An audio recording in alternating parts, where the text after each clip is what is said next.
Hi PreK friends, it's Miss LaFond and I've already set up my props to tell you the story of It's Mine, and it's a fable by Leo Lionni, so I hope you really enjoy this story. It's very sweet.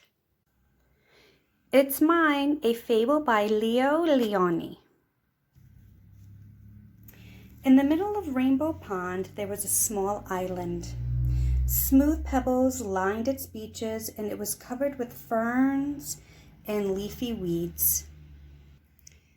On the island lived 3 quarrelsome frogs named Milton, Rupert, and Lydia. They quarreled and quibbled from dawn to dusk. "Stay out of my pond," yelled Milton. "The water is mine." "Get off the island," shouted Rupert. "The earth is mine." "The air is mine," screamed Lydia as she leaped to catch a butterfly, and so it went on.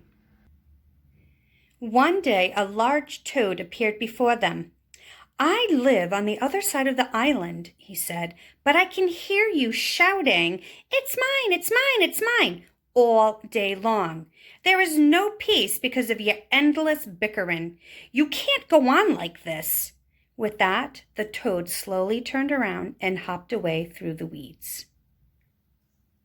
No sooner had he left than Milton ran off with a large worm. The others hopped after him. "Worms are for everybody," they cried. But Milton defiantly croaked, "Not this one, it's mine." Suddenly, the sky darkened and a rumble of distant thunder circled the island. Rain filled the air and the water turned to mud. The island grew smaller and smaller as it was swallowed up by the rising floods. The frogs were scared. Desperately, they clung to a few slippery stones that still rose above the wild, dark waters. But soon, these too began to disappear. There was only one rock left, and the frogs huddled, trembling from cold and fright.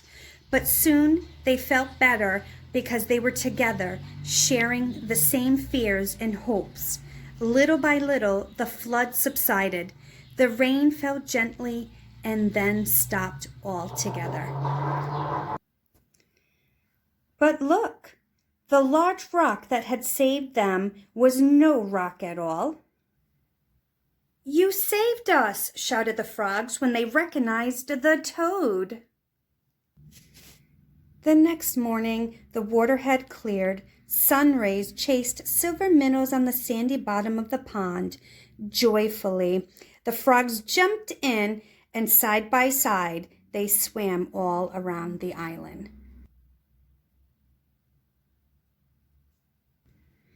Together they leaped after the swarms of butterflies that filled the air. And later, when they rested in the weeds, they felt happy in a way that they had never felt before. "Isn't it peaceful?" said Milton. "Oh, and isn't it beautiful?" said Rupert. "And do you know what else?" said Lydia. "No, what?" the others asked. "It's ours," she said. The end. I hope you enjoyed that story.